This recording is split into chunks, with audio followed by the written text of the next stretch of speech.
দক্ষিণ কোরিয়ার হ্যাসিংদাং পার্ক, ইংরেজিতে তর্জমা করলে যার মানে দাঁড়ায় প্যানিস পার্ক।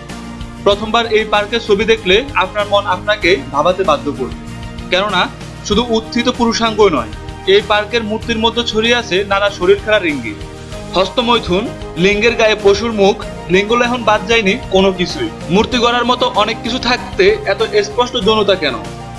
হ্যাসিংদাং পার্কের ইতিহাস বলছে এক করুণ গল্পের কথা।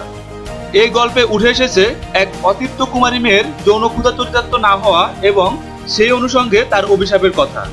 জানা যায় এক সময়ে দক্ষিণ কোরিয়ার গাংওন জেলার সিনাম গ্রামের এক জায়গায় কিছুই ছিল না। প্রকৃতি তার উদার রূপ মেলে রেখেছিল নীল সমুদ্রের ধারে। একদিন হ্যাসিংদাং নামের এক কাঠুরে তার প্রেমিকা অবায়ের সঙ্গে কাঠ কাটতে এসেছিল সেখানে। অবাই বসেছিল সমুদ্রের ধারের একটা পাথরে। হ্যাসিংদাং ব্যস্ত ছিল কাঠ কাটায়।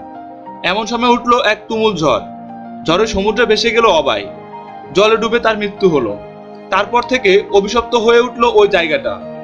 এক সময় প্রচুর মাছ পাওয়া যেত সেখানে, কিন্তু অবায়ের মৃত্যুর পর থেকে আর কোনো মাছই ধরা দিল না জেলেদের জালে। এভাবেই যাচ্ছিল দিনের পর দিন। একদিন এক জেলে খুব ক্লান্ত শরীরে হতাশ মনে মাছ না পেয়ে ঘুমিয়ে পড়ল সেখানে। ঠিক সেখানে মৃত্যুর আগে বসেছিল অবাই।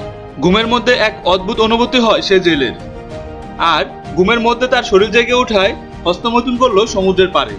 আর জলে বীর্য ত্যাগ করতে দেখা গেল অবাক কাণ্ড। হঠাৎ করে জলের মধ্যে থেকে উঁকি দিতে থাকলো মাছেরা। তারপর থেকে বুঝতে পারলো সিনাম গ্রামের মানুষেরা অবায়ের অতৃপ্ত আত্মাই আটকে রেখেছিল মাছগুলোকে। তাই গ্রামের মেয়েরা কামনা চরিতার্থ করতে তারা সমুদ্রের তীরে গড়ে তুললো এই প্যানিস পার্ক। অবায়ের সম্মানার্থে প্রত্যেকটা পুরুষাঙ্গ চিহ্নিত হলো হ্যাসিংদাং এর নামে। সেজন্যই পার্কের নামও রাখা হয় হ্যাসিংদাং পার্ক।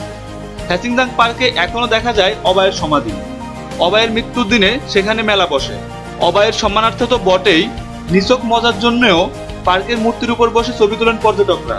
পৃথিবীতে যে এমন আজব অনেক ঘটনা ঘটতে পারে তা কি আপনি জানতেন? হয়তো এখনই আমাদের ভিডিওটি দেখে জানতে